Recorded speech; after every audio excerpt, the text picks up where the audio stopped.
bhagavato arahato samma sambuddhassa. Namo tassa bhagavato arahato samma sambuddhassa. Namo tassa bhagavato arahato samma sambuddhassa. So, dear Dhamma friends, we start our discussion. Right. So, there were some questions in the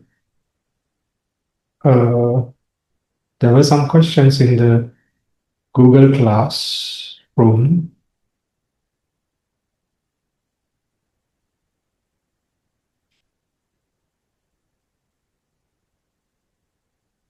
Right. So I will answer them. There were so many questions, right? So all of the questions were posted like 3-4 days ago and today. Right. So it means that even though we have few weeks for the study, everybody is doing their recommended reading at the last minute. Okay. Anyway, we'll answer those questions. So I picked some errors in the English translation. Page 51, bold text, body consciousness accompanied by equanimity. Shouldn't this instead read as accompanied by suffering? We'll check this one.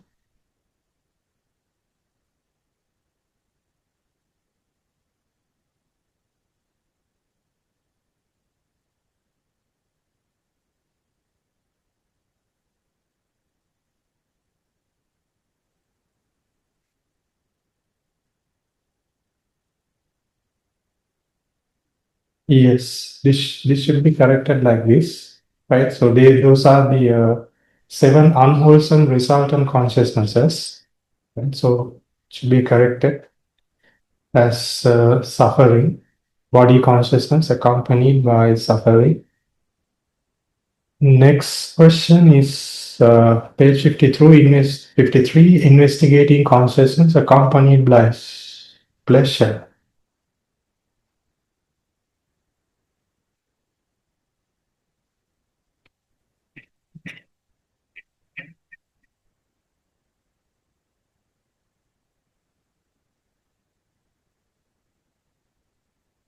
Yes.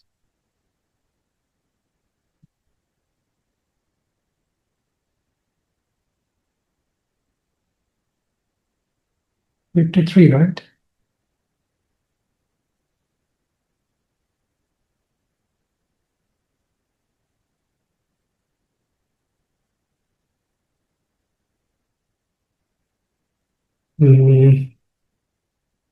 Accompanied by pleasure or glad mind.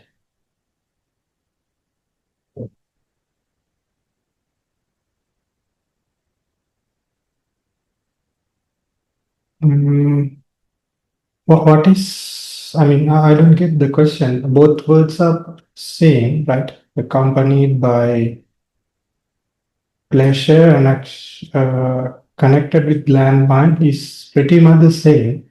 Yeah, Swami Mahansa, I was asking my mom, and she was saying that the pleasure is to do with the body, and whenever you say somanasa sahagata, it's glad-mindedness.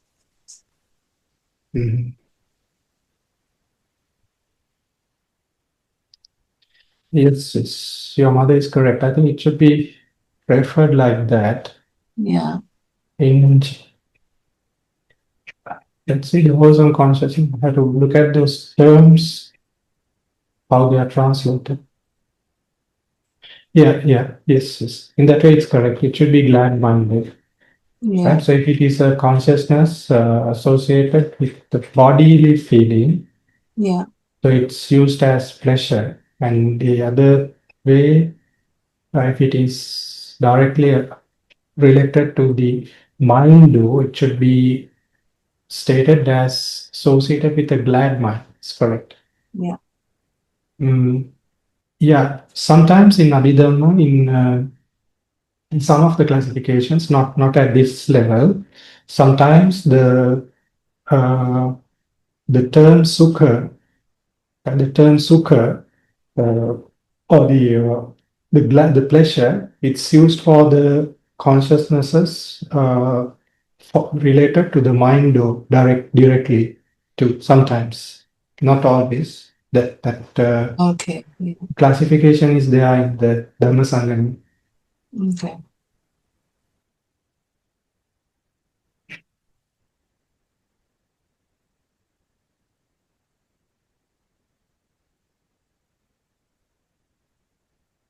There are two receptive consciousnesses according to the objects. When the object is good, the receptive consciousness becomes glad-minded. When the object is neutral, it becomes equanimous.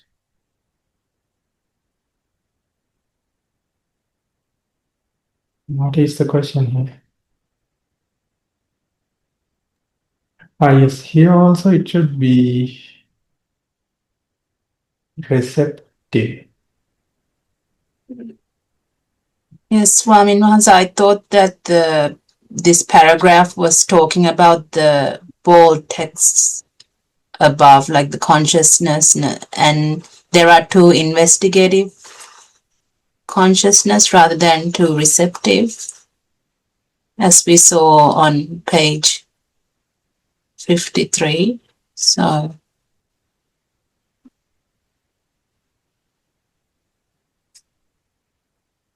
let me check. First, I check whether this is translated properly. This has to be correct.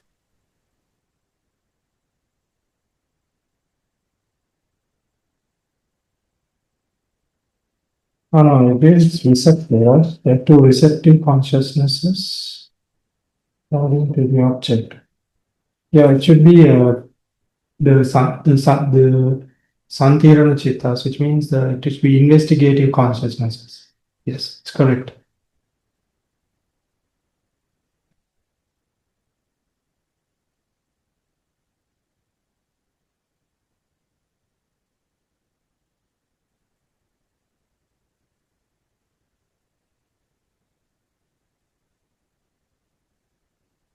Right. In page 62, how would the answers to questions 4 and 6 be different?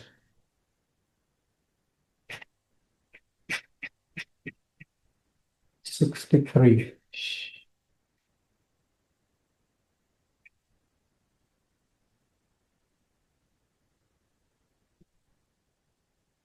What are the main factors that make wholesomeness great?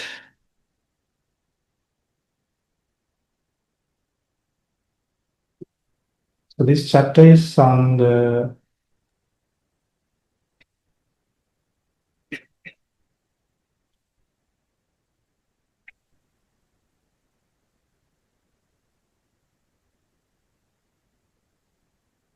yeah, yes, I think the answer is related to knowledge.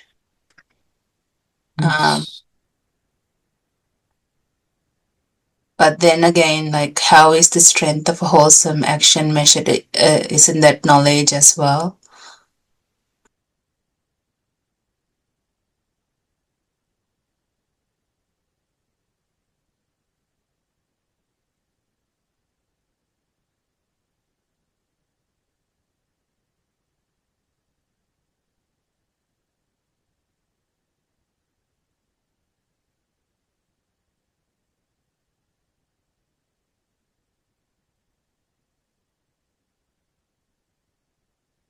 yes. For the answer for the question number 4 is what are the main factors?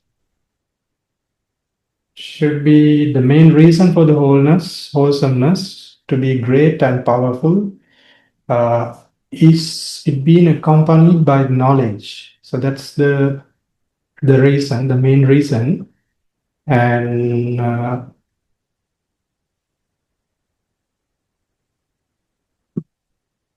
then for the rest, I mean, number 6, how is the strength of wholesome action measured?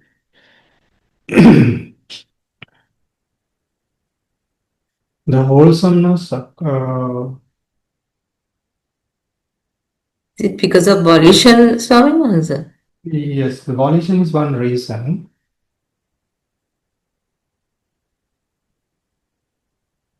Yes, and in general terms, it is said that the glad-minded wholesomeness is higher than the equanimous one, and the unprompted wholesomeness is greater than the prompted. So those are the factors, right? Again, then also Right. the Yeah, I the thought so. knowledge as well, right? So we have a term, the word here, right? It states it in general terms, right? That's in general terms. Generally, we can say at the sense of the wholesome things, the wholesome consciousnesses at a sensuous sense sphere level. This is a general theory, right? But if we look at certain wholesome consciousnesses, such as if you compare the uh, the dana wholesome consciousness, right? The giving and the sila and the bhavana, right? The meditation. So if we analyze all these three, the meditation is generally higher, right? It's the most of the greatest of the wholesome consciousnesses. And in the meditation also, depending on the meditative object and the meditative state, uh, the the whole the the great or the powerful nature of the wholesome consciousness might change, right? If we take the vipassana meditation consciousness, that's very powerful, right? And then prior to the jhana states, prior to the jhana absorption states, there are sense sphere consciousnesses arising. They are also very powerful, extremely powerful, right? Sometimes it can be either associated with equanimity, and sometimes it associated with glad-mindedness. Uh, so when these are arising, we cannot we cannot use the general theory, right? These general terms does not apply for that, right? So this is given at this statement, this sentence is it's explaining what happens at a general level, right? And when somebody is performing like day-to-day wholesome karmas like dana, performing duties like that, right? Not a comparison on those wholesome consciousnesses. Thank you, Swami Mahansa. Okay. Next question is: do beings who get born in Brahma spheres get lower sensual sphere Cittas? I know this may be discussed in future in this text, but I'm interested in your high-level explanation at this early stage. Yes, it will be discussed in the future text. Yes, they do get the Brahmas, they get the sensual sphere Cittas too. Uh, the eye consciousness they may get when they see the matter, right? When they see the material objects, they get the eye consciousnesses. Then when there is these eye consciousnesses, prior to the eye consciousness, there will be the fido adverting. Then after the eye consciousness, there will be the receiving consciousness. Uh, like that, then you have the investigation consciousness. Like that, the consciousnesses which belongs to the sensual sphere will arise, right? So same with the ear consciousnesses too, right?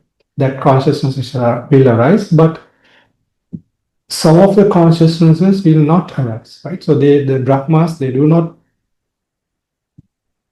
have the nose base, the tongue base, and the body base, right? So they do not have uh, the the consciousnesses the related to those bases, right? And also they do not have the consciousnesses associated with dosa, anger. It's not there with them because they have suppressed the anger, uh, so they do not get. They will have the eight consciousnesses, 8 unwholesome consciousnesses associated with lower attachment, but they arise at a subtle level. They do not have the coarse, the grosser forms of the sensuous desire. They do not have.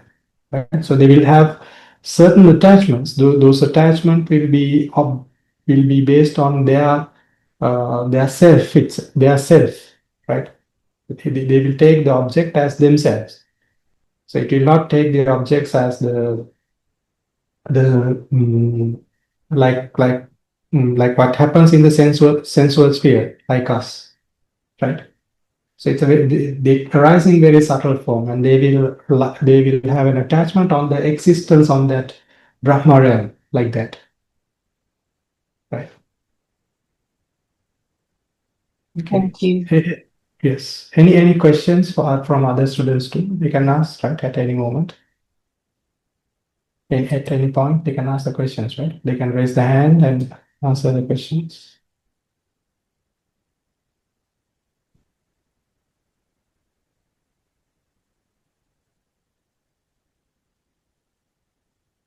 Okay.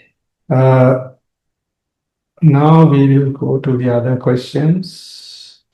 Path of Abhidhamma. Is the arising of wholesome consciousness connected to how a person may attain stream entry by listening a sutta to a sutta taught by the Lord Buddha?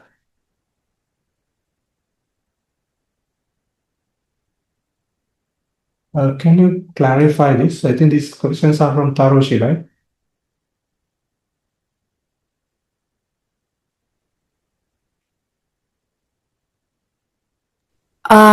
Someone answer that was asked by one of the other people in our group. I think what they were trying to say was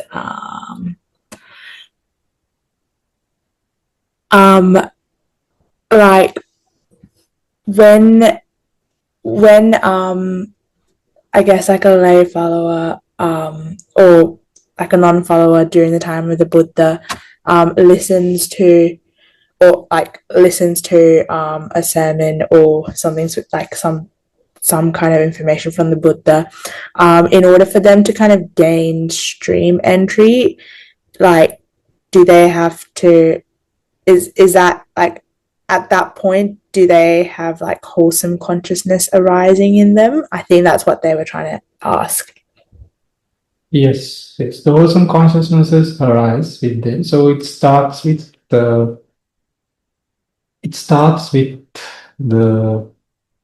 the sense sphere ones, right? At a sense sphere consciousnesses, they will last, listening to Dhamma, right? And then sometimes, not always, sometimes their mind, if they have good parami from their previous lives, and sometimes this will their mind will alleviate to the good samadhi, a high level of concentration, right? So then they will have the rupavachara, or are we familiar with these words, right? Rupavachara. Material. Yeah. I mean, you're right. So the material consciousness, material sphere consciousnesses will arise, right? After that, sometimes the arupavasara, immaterial ones, right? They may arise, right? And then after that, the supramundane consciousnesses will arise, right? So, so this may happen, right? Sometimes from directly to sense sphere to the supramundane consciousnesses, right? It will arise like this. These two will not be applicable, right? And these are stages on meditation, right? When the material consciousnesses and the immaterial consciousnesses are arising at a stretch for a long period, you cannot hear, right? Hear them. So this could, if they arise, it's going to be like very momentarily, the material and the immaterial consciousnesses, and mostly it's the sense-sphere consciousnesses to the supramundi. Now remember, all these consciousnesses, they are wholesome, right? All of them are wholesome consciousnesses. Right? So yes, so your question is correct. When they are listening to Dhamma, then the mind, it will arise like this. Thank you, Swami Vanta. Okay. Could you please clarify the difference between the wholesome consciousnesses associated with knowledge and the wholesome consciousness disassociated from knowledge? What exactly does the knowledge refer in this context? Right. The knowledge means it's not the knowledge that we understand at the worldly context, right? It's not the knowledge that we understand at worldly context. It's on the one, it's the understanding on the karma and the results, right?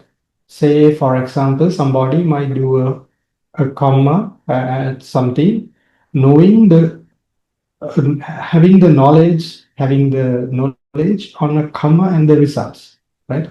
If somebody is giving a dana, then he or she knows that I'm doing this karma.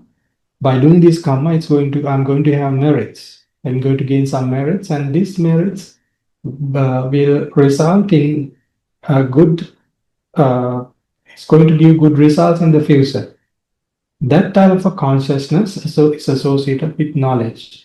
And if that kind of an understanding is not there with that person, right, then it's not associated with the knowledge, right? So the example would be a child, a small child who does not know much, maybe a small, like a toddler, right? So sometimes, like we in our communities, when a monk comes, the parents will say, son or daughter, go and pay respect to the Bhante.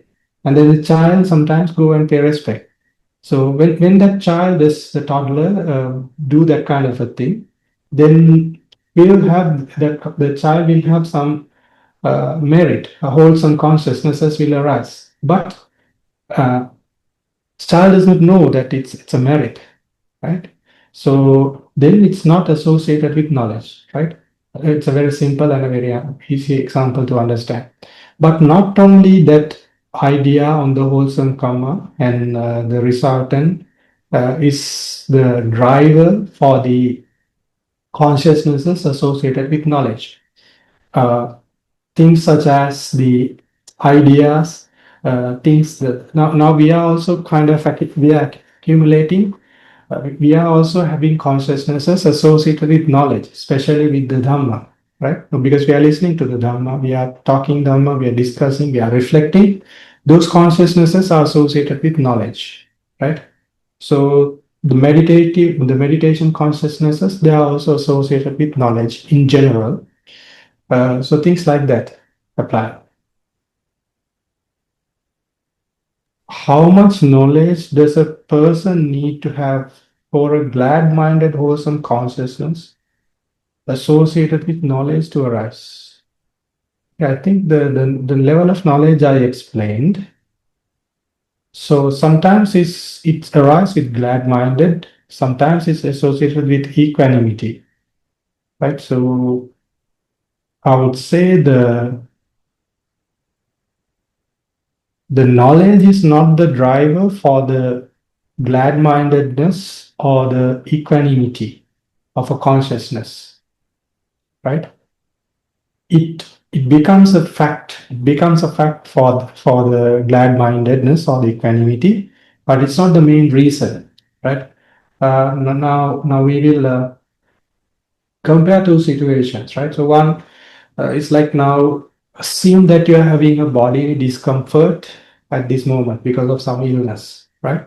So if you're having that kind of a condition in your body, if the pain is quite overwhelming, at this moment you may not have glad-minded consciousnesses. Most probably that you will have the consciousnesses associated with equanimity, right?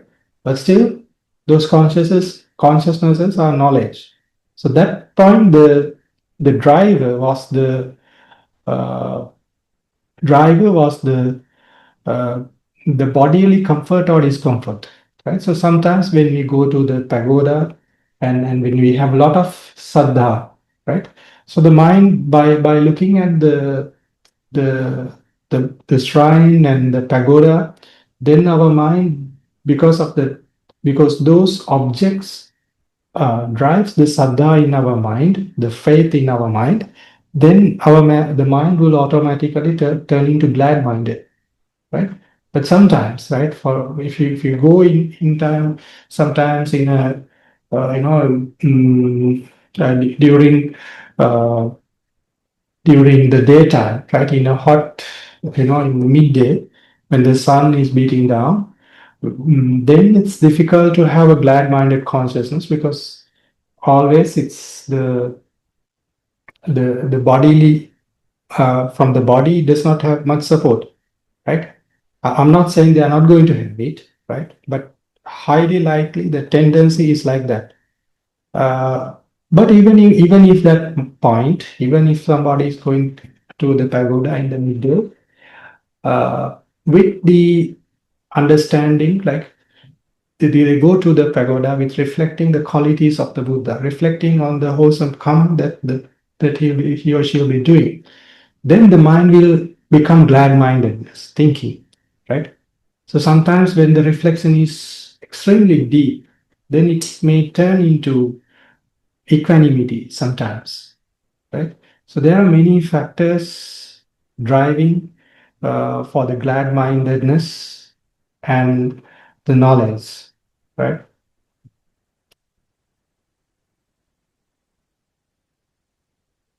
Yes.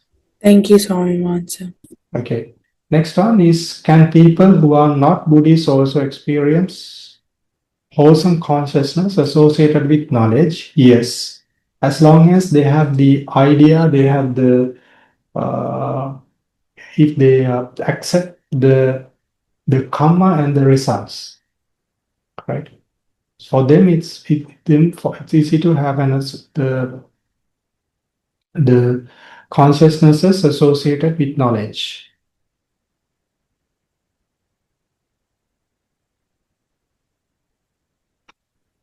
Page 61.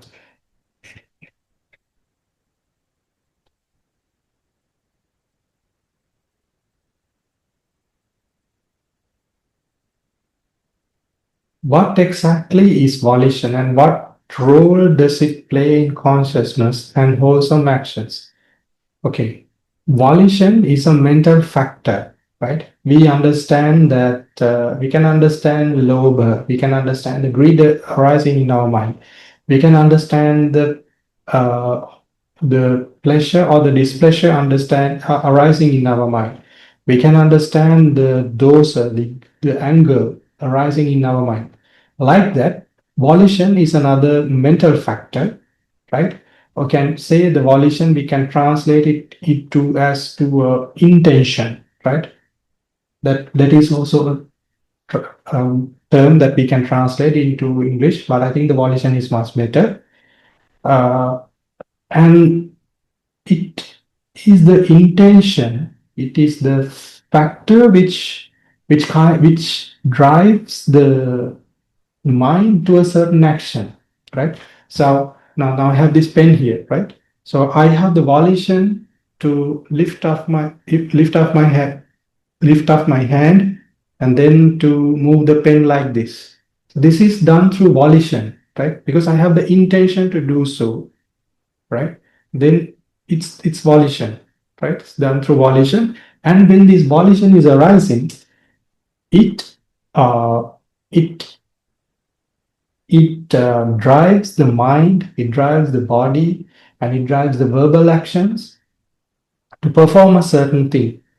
The example which is given in the sub-commentaries, the commentaries is uh, a landowner of a paddy field, right? So when when they are harvesting the crops, the landowner will also harvest the crops, and he will guide his friends, his servants, to harvest the crops. So when the harvesting of the crop is done, the landowner have some additional effort. He puts some additional effort to do it, right? He will do it and ask the other people to do it. The volition is something like that. And remember, this volition, it occurs in all the consciousnesses, right? Whenever there is a consciousness, the volition is there, right? So what does it play in consciousness and wholesome actions? It plays the role that I mentioned in all consciousnesses, whether it's wholesome, unwholesome, resultant, whatever it is, it does its job.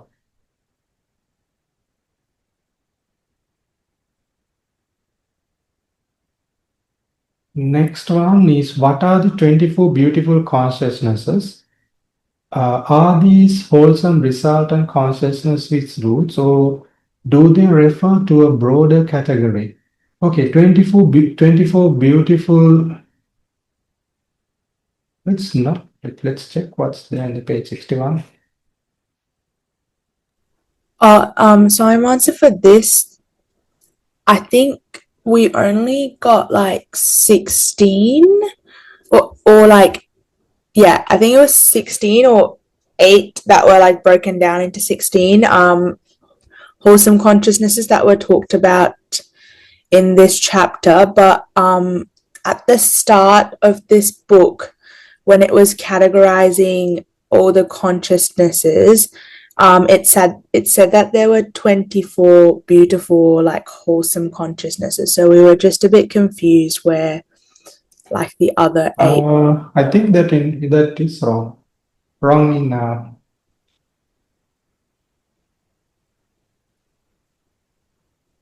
I think you have not, maybe you misunderstood something, right?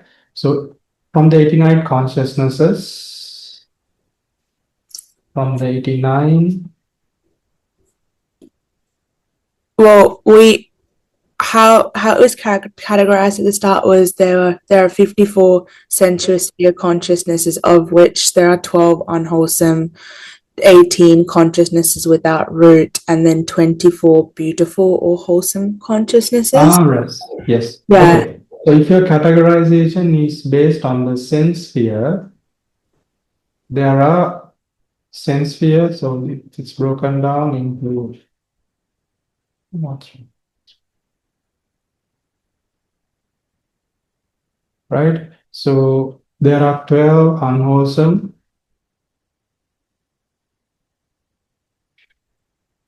and then 18 consciousnesses without 18, roots. and then the other one, the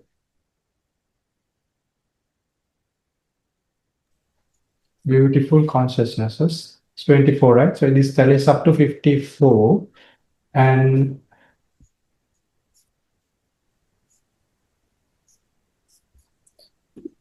right, so it's 24. So this 24 is then for this 24 there are wholesome, right? Wholesome, 8, functional,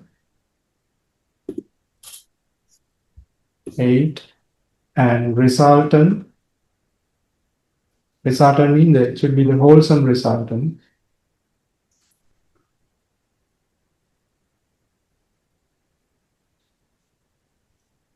Resultant. So the breakdown is like this. And Yes. there's a problem. Not the problem.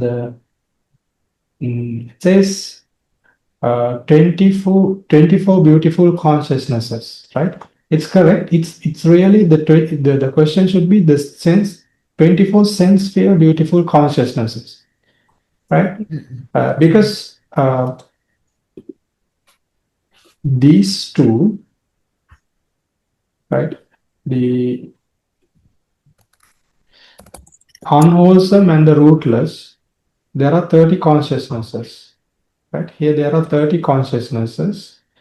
All other consciousnesses are called beautiful consciousnesses, right? Excluding these 30 consciousnesses, other consciousnesses are called beautiful consciousnesses, right? So how many should be there? 59, right? 59 consciousnesses should be there. 59 beautiful consciousnesses should be there. Or 121, right? Based on the classification of consciousness. I'm sorry, taken out the, should be 91, right?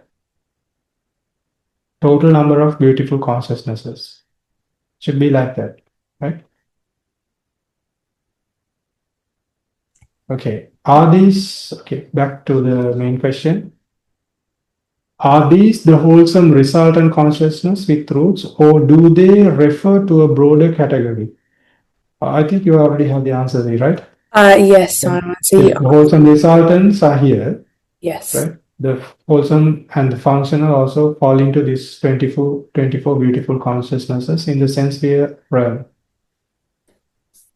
Thank you, Simon. Page number 62. The text says, wholesomeness unaccompanied by knowledge does not become more powerful than one accompanied by knowledge due to the factors such as glad-mindedness. Is this supposed to say that wholesomeness accompanied by knowledge does not become more?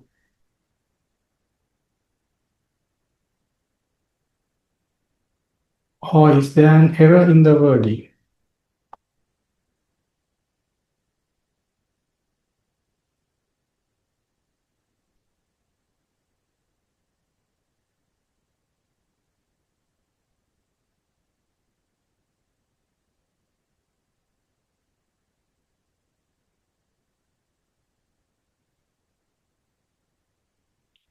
No, there is no error in that wording. As I mentioned, the main factor which makes the wholesome consciousness powerful is the association of the knowledge, right? It's the association of the knowledge. So even though it's associated with glad-mindedness or the equanimity-mindedness, with the equanimity, that it does not become a main factor, a main point, right? The knowledge becomes the main factor for the mind, the consciousness to become more powerful. Do you understand? Yes, Simon. Okay. How important is knowledge in determining? Okay, we already answered, right? The text also states glad-minded equanimity, being unprompted or prompted, are lesser important matters with regard to a wholesome action.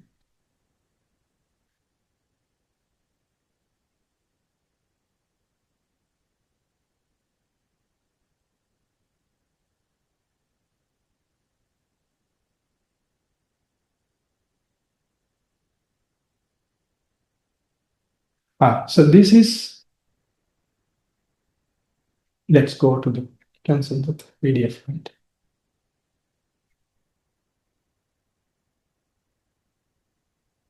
Right. So this is, I mean, the main reason, as I mentioned, is the knowledge association or the disassociation of the knowledge to determine which is more powerful. If we compare these two consciousnesses, right? If you take the first two consciousnesses, these two consciousnesses, both of them are glad-minded and both of them are accompanied by knowledge, right? So the only difference here is the unprompted and the prompted. If we are comparing these two consciousnesses, then the unprompted prompted one becomes more powerful. That's how you should understand.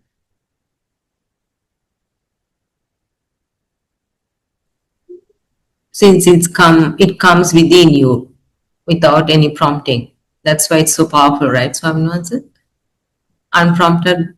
That's why it's so powerful, because it comes within from you. Yes, it's not. It does not have any kind of. The mind is not Influenced by anybody. anyone else, and it's not. It does not. I don't know the English word for that. Let me check it. Not prompted by anybody. It should come within yourself, your vision, it's your thought. Yeah, not. I mean, sometimes it can come with the influence from another person. Still, it can become an unprompted one. If the mind does not, I don't know the English word for that. Is it hesitate? Yeah, the hesitate is the correct Yeah. word. Yes. If there is no hesitation, then it becomes unprompted. Right? So if sometimes it can come within, but still if the mind is hesitate a little bit, then it becomes Less powerful. less powerful and becomes prompted. Mm-hmm. If it's like you're doing it as a habit, then is it unprompted? Sorry, answer. Probably yes. Yes, most likely. Okay. Habit, but without knowledge, if you do, like you do. Without it becomes unprompted. Mm.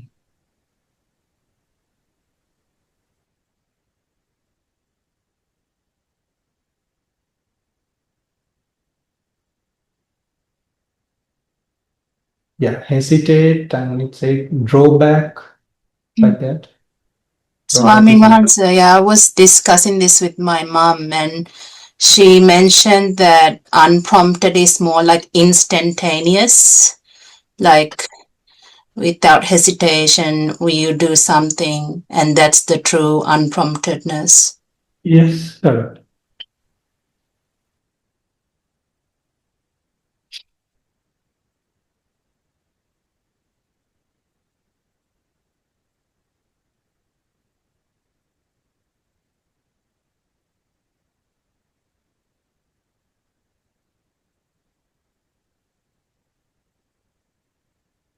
Could you please break down this whole paragraphs? It seems to contradict itself in several places, and I'm having. This is the paragraph, right? Yes, Swami Mansa. I think it's on page 62, paragraph 2. We were all just a little bit confused about it. Did we answer this one now already?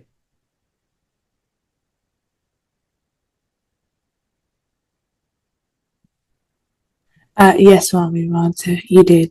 I think we already answered, right? Yes.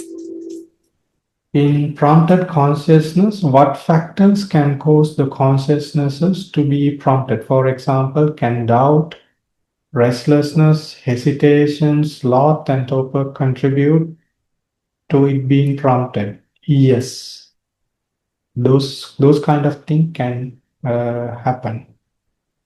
Those kind of thing makes the mind prompted, right? And sometimes certain types of wholesome. I mean, if you look at both wholesome and the unwholesome consciousnesses, certain types of wholesome or unwholesome consciousnesses, we are wholesome actions rather, we are used to do them, right? We can do, as we mentioned, like can do habitually, right? For those type of consciousnesses, that becomes a factor too, right? So the doubt, restlessness, yes, yeah, they become a factor.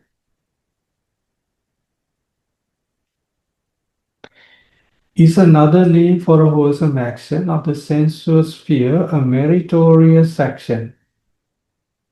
The term meritorious action, we can use it for the merits or the wholesome karma we can do, which is applicable for all four realms, right? All the realms in the four types of realms, right? So it can for the sense sphere type wholesome consciousnesses, the material, immaterial, and supramundane, right? You can use them. Oh, by the way, is it the what? I don't. Did I understand the question correctly? Is another name for a wholesome action? What do you mean by action here? Is it a bodily action or is it in general? Well, it was on in the paragraph in page 62. Like we were just wondering if they were using wholesome action and like wholesome consciousness synonymously. Because sometimes they would use wholesome action, but we weren't really sure in that sentence if they were talking about like a specific action or the consciousness, because they use the words like the same words as consciousness or action in different parts of the text. It's pretty much the same, right? Wholesome action. Yes.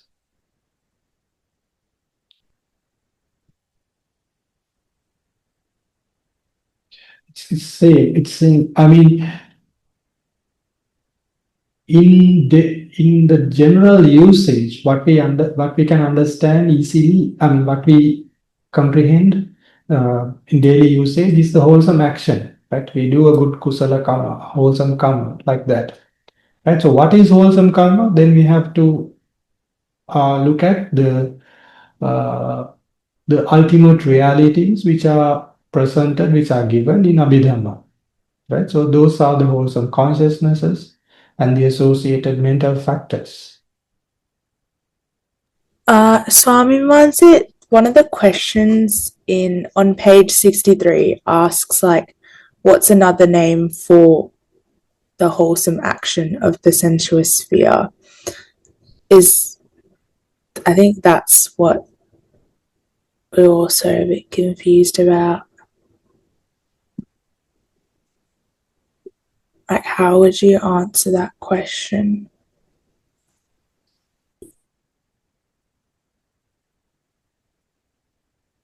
Let me check the Sinhalese book.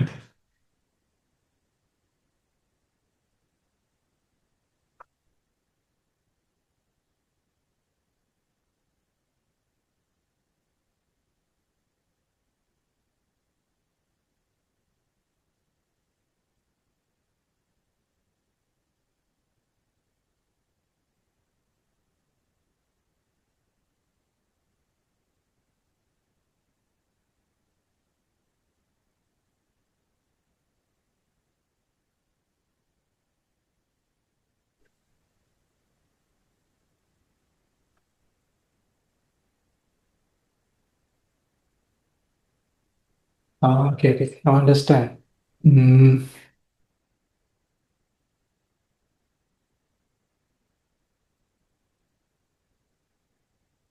Right.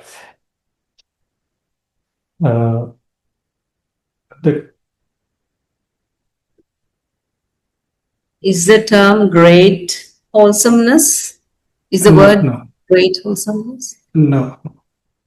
The 8 wholesome consciousnesses.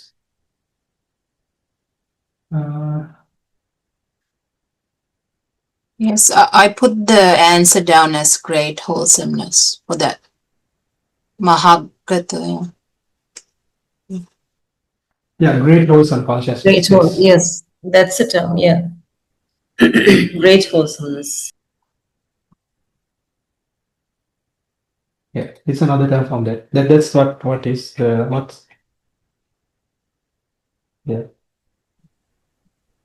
Great wholesomeness, yes.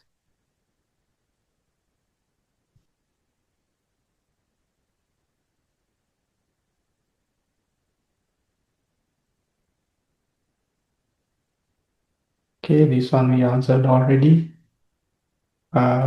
Is wholesome action another term for unwholesome consciousness, or are they two different concepts? We already answered that one. how does the wholesome action of the sense sphere vary according to the volition?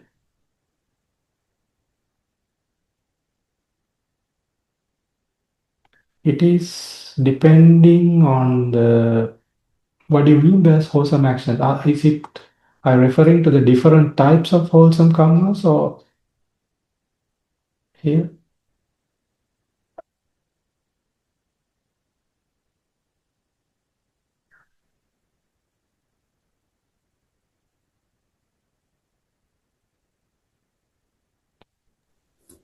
I do not really understand the question. According to the volition. Ronaldy or Natalie, do you know what this question is talking about? If the volition is very powerful, that means the wholesome consciousness also becomes powerful. That's what it says. If the volition is weak, the wholesome it becomes it's not that strong enough. The wholesome consciousness, it's not that strong enough. Depends according the power of the volition. Yes, It's correct. How is the strength of a wholesome action determined or measured? What there? It's a comparison. We can have a comparison, but there is no way to measure it, right?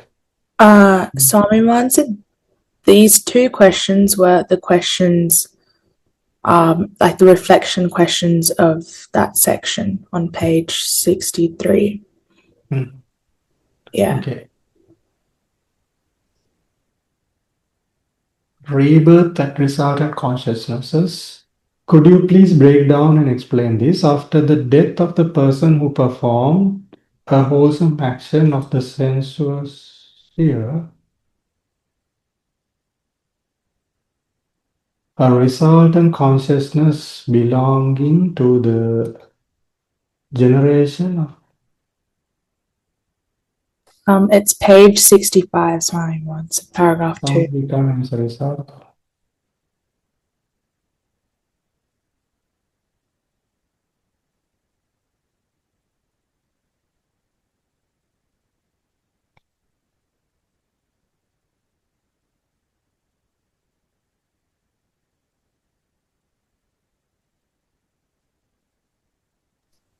Okay, so this, could you please break down and explain this? After the death of the person who performed the wholesome action of the Sensuous-Sphere, a resultant consciousness belonging to the generation of consciousness during his life will arise in some becoming as a result of the wholesome action of the Sensuous-Sphere. If the wholesome action was very weak, an equanimous investigation consciousness will first arise in the new becoming as a result of the weak wholesome action. The arising of the first consciousness after the death is the arrival of the being and the new becoming. After birth, resultant wholesome consciousnesses, such as eye consciousnesses without root, will arise for seeing good forms and hearing good sounds as a result of the wholesome action of the Sensuous-Sphere.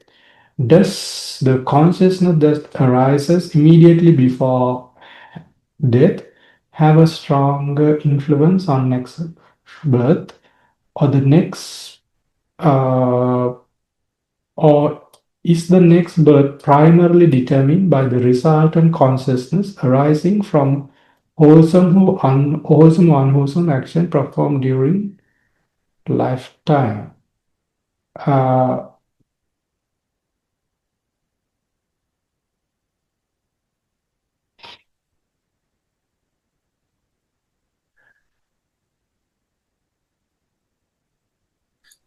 The consciousness which arise immediately before death, right? It's a series of consciousnesses, right? Which arise. So that series of consciousness is the determiner, right? It is the one who determine the next life, right? Where that person will be born is determined by that consciousness. So it can be either a wholesome consciousness or an unwholesome consciousness right? And sometimes a functional consciousness, if it's the person is an arahanta, because that person is not going to get a rebirth, the arahanta is not going to get a rebirth. For the wholesome and the unwholesome consciousness, it can come from this life or even a previous life. It can come at the last moment of the life, right? So it's primarily determined by the that consciousness, right? The resultant consciousness of that the immediately resultant consciousness of that consciousness which arises immediately before death is the first consciousness. In Pali we call rebirth patisambhicitta. In English we call it rebirth linking consciousness. So the rebirth linking consciousness is a resultant of this immediately before death consciousness, right? Very clear?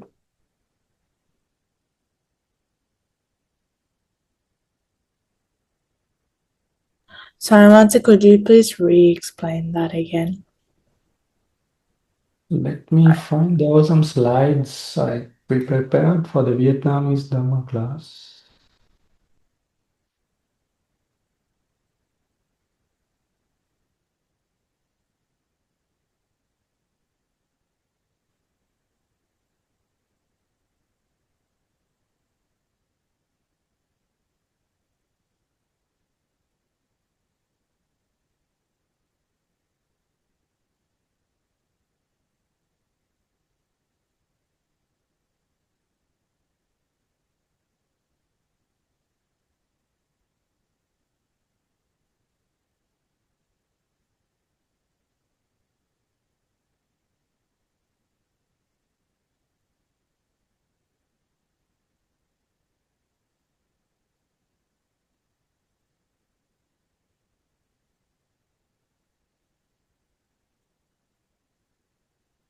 Right, so this is one slide which I prepared for them for the Vietnamese Dhamma class to explain the death and the rebirth, and this is very simplified, right? You will be learning about the death and the rebirth in one of our chapters. In chapter number 4, we learn about it, right? On the types of mind processes, right? This is a simplified version of what we learn in Abhidhamma, right? This was prepared for the students who are not learning, not for non-Abhidhamma students, right? They were learning some suttas, so I simplified them so they can make it easily understand it. Okay, so these are the wholesome or the unwholesome consciousnesses which are arising. So I have mentioned here that there are five kusala chitta, right? Five wholesome consciousness or five unwholesome consciousness. So five means the mind, they arise at a in a process, right? So usually when the wholesome and the unwholesome consciousness arise at a sense-sphere level, they either 6 or 7 consciousness arise when the kusala chitta or akusala chitta arise for the whole in the sense-sphere consciousnesses. They arise 6 or 7, but at the moment of death only 5 arise, right? Because for some reasons we'll be learning them later. So 5 of them will arise, right? So again, I have mentioned some details here on the objects that the mind will be taking. We'll be learning again this in the future, right? So then after these consciousnesses, there will be the chuti chitta, I call it the death consciousnesses. The function of the death consciousness is to stop, to cease the continuum of the consciousnesses in this life, right? Immediately after that, the rebirth linking consciousness will arise, right? That happens in the next life. So this can happen in the human realm, right? This happens in the human realm, and this can happen in the maybe in another realm, very far away. It can be in the hell, it can be in a Deva realm, it can be in a Brahma realm, but it happens immediately after that, right? Assume that the person did a wholesome karma to be reborn in a Deva realm, right? So it's going to be a wholesome karma, right? So it's going to be a wholesome karma, right? A wholesome karma, and the result of the wholesome karma is the Patisandhi Chitta, rebirth linking consciousness, right? So here, in this life, in this part, it's the karma, right? Here, it's the resultant. Are we clear?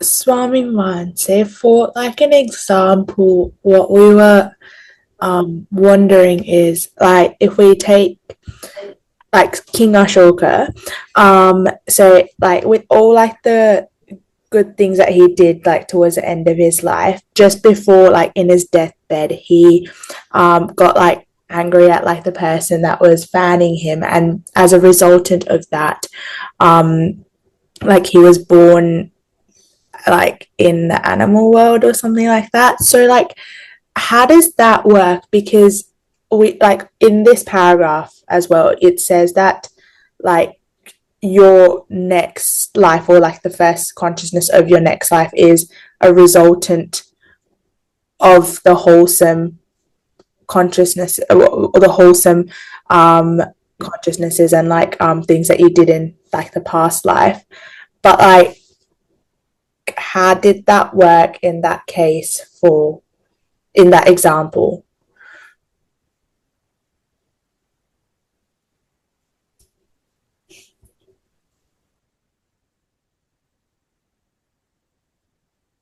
Okay, I have to teach a theory that we are going to learn in chapter number 5. Okay, sorry, you don't have to teach it.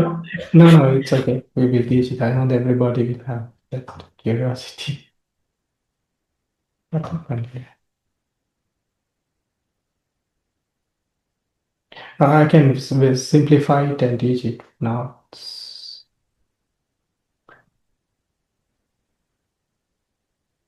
Because I already prepared that slides for them, for the students. Okay, here we have it, right? So there are four types of karma, which karma will yield results determining the future life, right? The first type is called Garuka karma, call it weighty karma, which from the wholesome side, the weighty karma, it's going to be the jhanas, right? The absorptions. If somebody have attained an absorption and they have not lost their ability to enter that absorption state, that wholesome absorption state becomes a weighty karma, right? Which means it will take the priority, right? For the unwholesome karma, there will be there are the five what do you call this? Heinous, right? I don't know the typings. English is correct. Karma, and then the wrong view, right? There are special wrong views which are related to rejection of the acceptance of the karma. And the other five heinous karmas are killing the mother, killing the father. Like that, there are five karmas, right? So from the wholesome side, it's going to be the absorptions, and for the unwholesome side, it can come like this. So if somebody is in either of side, he have absorptions, then it will take the priority, right? And if the unwholesome karmas which qualify to this level, they will take the priority and determine the next life to be reborn in a hell, right? So that's the first thing. If somebody does not have this kind of karma, the next one is called asana karma. So asana means proximate. So the karmas that somebody did in the proximity of the death. So in the story of Emperor Asoka, it's the proximate karma, right? He got angry at the last moment. I don't know whether this story is a Theravada story or a Mahayana story, whatever it is, right? So according to this story, he got angry at the deathbed for somebody who stayed nearby, right? Was fanning him. Who was fanning him?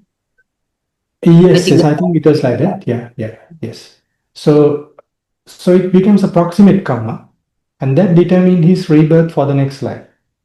The third type is called achinna karma. It's called a habitual karma, which means it's the karma which somebody has practiced for a long time. So it can be a meditative practice, right? It can be some unwholesome karma that somebody practiced for a very long time. So that karma he did for a very long time, then it happened. It may come at the last moment, right? My father, I think he passed away last year. I think when about 8 years before, about 7, 8 years ago, he was telling he could see he used to offer breakfast dana to the the temple in our hometown for I think like 40 years, maybe for a very long time he did this dana. So he said, when I dream, I see the the uh, the face of the abbot, the the chief, the abbot of the monastery in the village, right? So I think I don't know where where his rebirth is now, but I thought at that time, so it can be it is Achinna Karma because he offered for a very long time, and that has become Achinna Karma, so that he could see that face of the monk in his dreams, like that. So that's habitual karma, right? The next one is called Katatha karma. It's a something karma which it can be anything, random karma. So if the Garuka karma, the Vedic karma is not there, there will be a proximate karma. If the proximate karma is not there, then it will be a habitual karma. And if it's not there, then there will be a reserve karma, right? And a random karma may appear. It can come from, can be wholesome, it can be unwholesome, and it can be from this life, or it can be from a previous life as well, right? So this is the order where the karmas are yielding their results. Thank you, Swami Martin.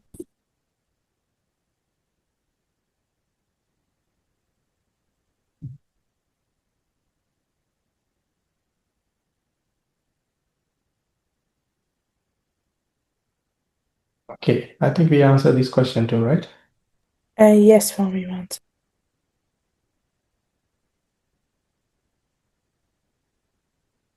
Roots and resultant consciousness. When the book refers to consciousnesses as being with roots or without roots, what exactly are those roots?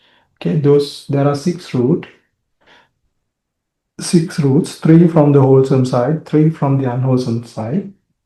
So the greed, hatred, aversion, hatred are from the unwholesome side. For the wholesome side, it's going to be non-greed, non-hatred, and Non-delusion. non-delusion. Yeah, non-delusion. Right. So they are these roots are mental factors. Right. It's not an intention. It's not a I don't know what you mean by mental quality. It's a mental factor, right?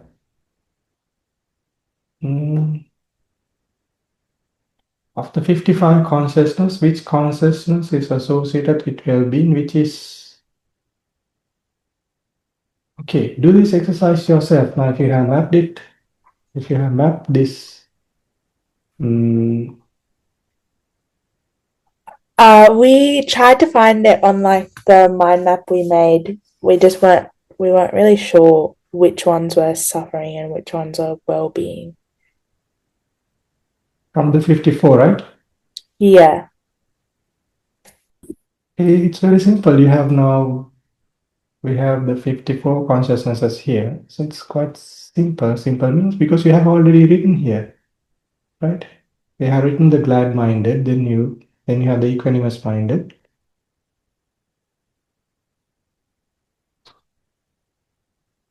I think the problem here is which consciousness is associated with well-being and which is associated with suffering. Suffering means, okay, I understand, according to the... So the well-being consciousnesses you can count here, right? From the greed-rooted consciousnesses, there are 4. And from the hatred-rooted, we don't have. But these hatred-rooted one, they belong to suffering, right? Yeah. So these two, suffering. From the delusion-rooted consciousnesses, both of them are unprompted, or you call it equanimous, right? And here also, for equanimity, we have 3 consciousnesses. The body consciousnesses are accompanied with displeasure. And from the wholesome resultant consciousness without roots, we have 1 consciousness is associated with pleasure, right? This should be accompanied by glad-mindedness. Glad-mindedness. So like that you can pick, right? Here also from the functional consciousnesses, the Hasitupada Chitta, it's glad-minded. And from wholesome consciousnesses, the 24 beautiful consciousnesses,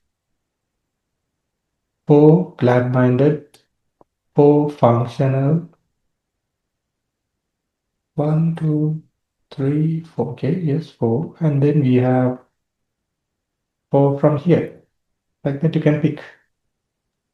So Swami wants any of the well-being ones are any consciousnesses with glad-mindedness or pleasure, and then any ones with suffering is like either unwholesome, like sad-minded, hate, rooted with hatred, delusion, or displeasure. So like all the equanimous ones, you can't categorize to any of them, right? Can you repeat the question?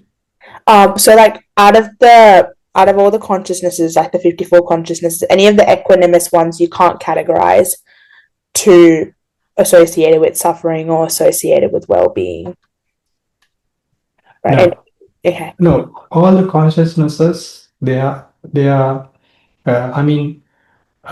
this well-being, I'm sorry, the glad-mindedness, then the hatred, the suffering, and the equanimity. Those are those are the feeling, right? In the mental factors, there is a mental factor called feeling. This mental factor, they arise together with all the consciousnesses, which means that there is no consciousnesses we cannot categorize based on feeling, right? So it should either fall into uh, either of these 3, right? It should fall into either to the well-being or the suffering or the equanimity. Yes, thank you, Swami. Swami Wahansi, if you look at page 68 of the Path of Abhidhamma book, I think they're translating well-being as pleasure. That's the confusion there, I think. So if you scroll down a little bit, there's consciousness with well-being as 1, consciousness with suffering as 1, and glad-mindedness is divided separately. So I think here the well-being might be related to pleasure.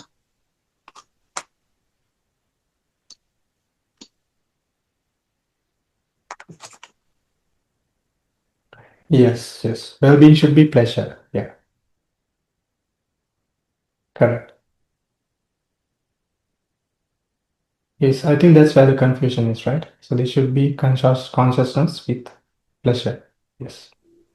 So I want to hear it says there's only one, but there's a couple of consciousnesses that are accompanied by pleasure. No, only one is there. One is there. It's in the it's the wholesome resultant consciousness with that yes, root. only here. Here, I mean, Satya, she mentioned that should be this one should be Glad-minded. Yeah, it should be glad-minded. Yeah. Yeah. So which one is the suffering one? Because there's only one conscious with suffering.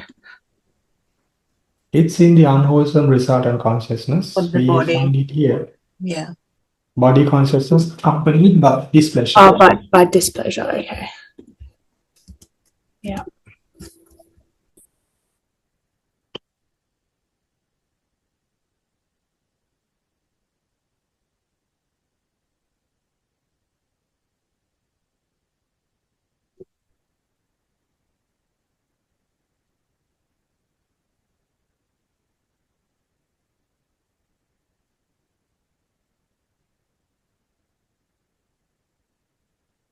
Thank you, Swami Mansa.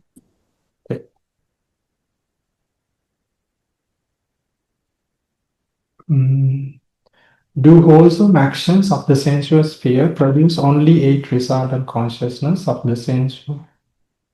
Or can they produce other types of resultant?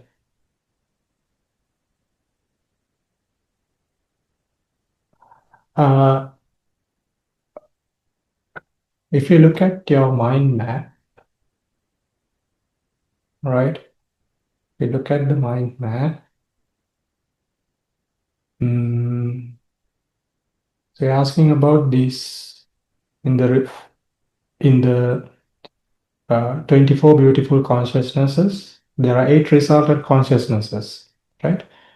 So this, in addition to these 8 wholesome resultant wholesome rooted 8 resultant consciousnesses, we have this wholesome resultant consciousness without roots. Non-rooted 8 are there. So there are 16 consciousnesses which becomes the cause, which becomes the reason for the arising of the wholesome consciousnesses, of the wholesome resultant consciousnesses. Sense-sphere, wholesome resultant consciousnesses, right? So there are 16 of them. You can find it, right? I think that So, answers the next question as well, because it asks how many different resultant consciousnesses. And remember that there is one more thing. For the unwholesome consciousnesses, only 7 are there. Unwholesome resultant consciousnesses. The unwholesome resultant consciousnesses, all of them are non-rooted, without roots. Can you see it here? All of them are without roots. Right? There is nothing called a rooted, unwholesome resultant consciousnesses.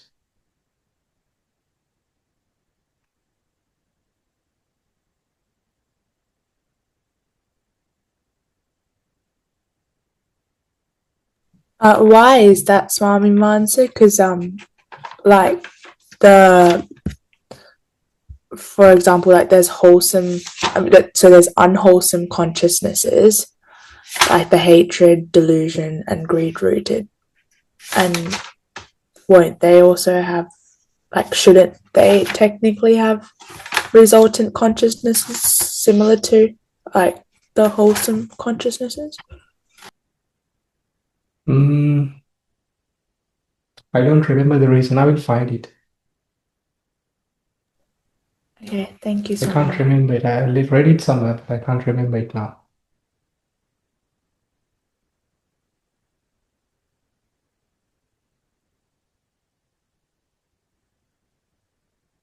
Thank you, Swami Mansa.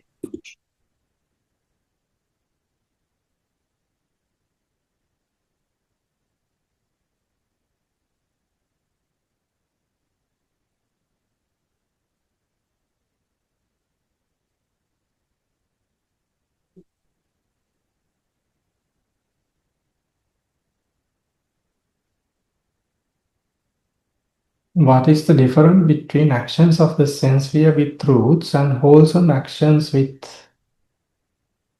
wholesome actions of the sense sphere? That's one of the questions on page 68.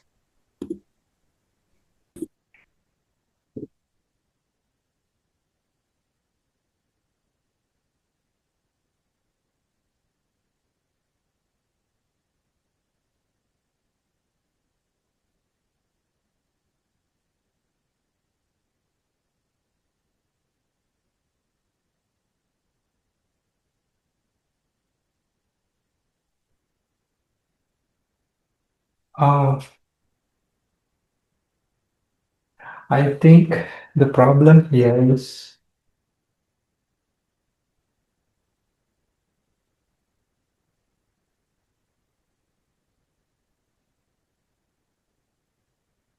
the term action is a little bit confusing, right? The translation is a little bit confusing, right? The original term, it is called as, I mean, the Pali term for this one is Kriya, right? Kriya Chitta, right? So Kriya Chitta in Sinhalese, we say Kriya is action, right? So if you translate this to Kriya Chitta, then I mean, merely looking at the Sinhalese term, it becomes action, right? In Sinhalese, when we say Kriya Chitta, we can understand it, right? Because it merely said it states, I mean, the meaning of Kriya Chitta is that it's merely an action. It does not generate any future result, right? That's the meaning of Kriya, right? So then if it's translated into action, it's correct like this. But the most I have seen in many Abhidhamma books, this is translated to functional chitta. So it means it's merely a functional consciousness which does not generate any results, right? So the question here in page 68, what is the difference between actions of Sensuous-Sphere with truths and uh,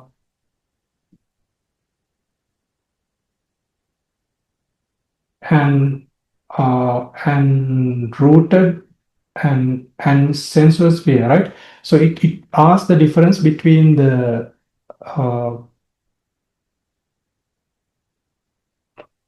difference between the functional consciousnesses and the wholesome consciousnesses in the Sensuous-Sphere. That's the question that they ask. The question. So here, it's the actions means the can say it's merely an action which does not generate any future resultants, and these the rooted actions, the rooted functional consciousnesses arise for the arahantas, and it does not arise for the normal people, right? The non-arahantas. The wholesome actions in the sensual sphere arise for the non-arahantas, right? Non-arahant people. Assume now if you do a wholesome karma that belongs to the sensual sphere, right? Assume you are sweeping the monastery. That's a wholesome karma, right? If you are offering something, it becomes a dana, wholesome karma, right? The arahanta can do the same too, but it does not become a wholesome karma because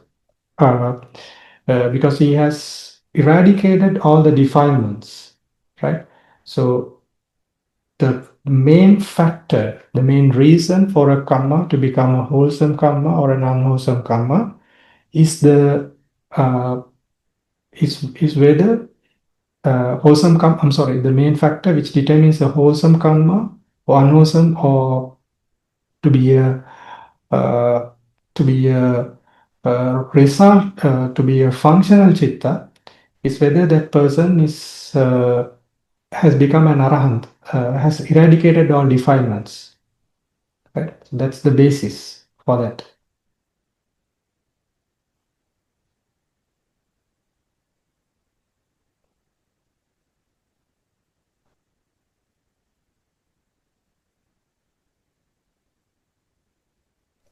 Thank you, Swami Mansa.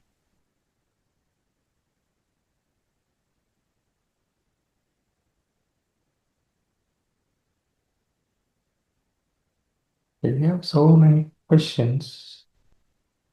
I think we'll stop the class, stop the discussion here, and we will discuss the questions instead of meeting after another month. We will meet on next Friday and complete these questions, right? We'll answer these questions next week. Yes, Swami Mansa.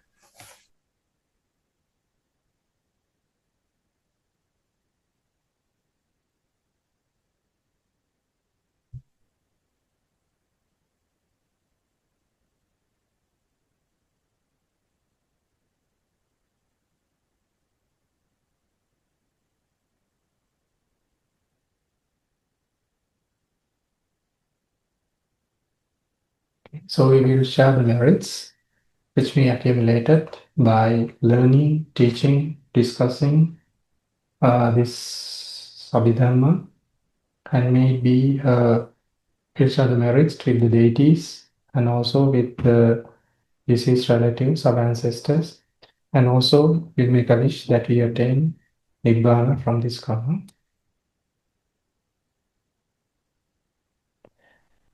ආකාසට්ඨා ච බුම්මට්ඨා දේවානාගා මහිද්దికා පුඤ්ඤන්තං අනුමෝදිत्वा චිරං රක්ඛන්තු ශාසනං ආකාසට්ඨා ච බුම්මට්ඨා දේවානාගා මහිද්దికා පුඤ්ඤන්තං අනුමෝදිत्वा චිරං රක්ඛන්තු දේශනං ආකාසට්ඨා ච බුම්මට්ඨා දේවානාගා මහිද්దికා පුඤ්ඤන්තං අනුමෝදිत्वा චිරං රක්ඛන්තු මං පරං ඉදම්මේ ඥාතීනං හෝතු සුඛිතා හොන්තු ඥාතයෝ ඉදම්මේ ඥාතීනං හෝතු සුඛිතා හොන්තු ඥාතයෝ ඉදම්මේ ඥාතීනං හෝතු සුඛිතා හොන්තු ඥාතයෝ ඉමිනා පුඤ්ඤ කම්මේන මාමේ බාල සමාගමෝ සතං සමාගමෝ හෝතු යාව නිබ්බාන පත්තියා යං පත්තං කුසලං තස්ස ආනුභාවේන පානිනෝ සබ්බේ සද්ධම්ම රාජස්ස ඤත්වා ධම්මං සුඛාවහං පාපුනන්තු විසුද්ධාය සුඛාය පටිපත්තියා අශෝක මනුපායාසං නිබ්බාන සුඛ මුත්තමං චිරං තිට්ඨතු සද්ධම්මෝ ධම්මේ හොන්තු සගාරවා සබ්බේපි සත්තා කාලේන සම්මා දේවෝ පවස්සතු යථාරක්ඛින්සු පුරාණා සුරාජානෝ තතේවිමං රාජාරක්ඛතු ධම්මේන අත්තනෝව පජං පජං ඉමාය ධම්මානුධම්ම පටිපත්තියා බුද්ධං පූජේමි ඉමාය ධම්මානුධම්ම පටිපත්තියා ධම්මං පූජේමි ඉමාය ධම්මානුධම්ම පටිපත්තියා සංඝං පූජේමි අද්ධායිමාය පටිපත්තියා ජාති ජරා ව්‍යාධි මරණං හා පරිමුච්ඡෙස්සාමි ඉදම්මේ පුඤ්ඤං ආසවක්ඛයා වහං හෝතු ඉදම්මේ පුඤ්ඤං නිබ්බානස්ස පච්චයෝ හෝතු මම පුඤ්ඤ භාගං සබ්බ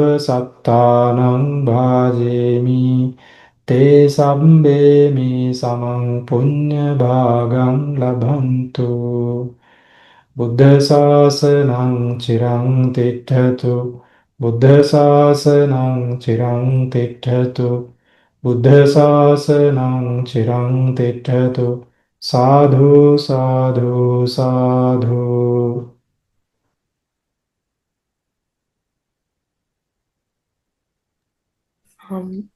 Simon, we would like to share, right? So the Oka Sawandami Bante. Sukhi hotu nibbana sapatsu. Maya Katam Punyan Samina Anumoditabang. Sadhu Sadhu Anumodami. Samina Katam Punyam Mayanda Tabang. Sadhu Anumoditabang. Sadhu Sadhu Anumodami. Okasa Dwaratena Katan Sabbang Achyang Kamatame Bante. Kamami Kamitabang. Okasa Kamami Bante. Sukhi hotu nibbana sapatsu. Dutiyampi Okasa Kamami Bante. Tatiyampi Okasa Kamami Bante. Sadhu Sadhu.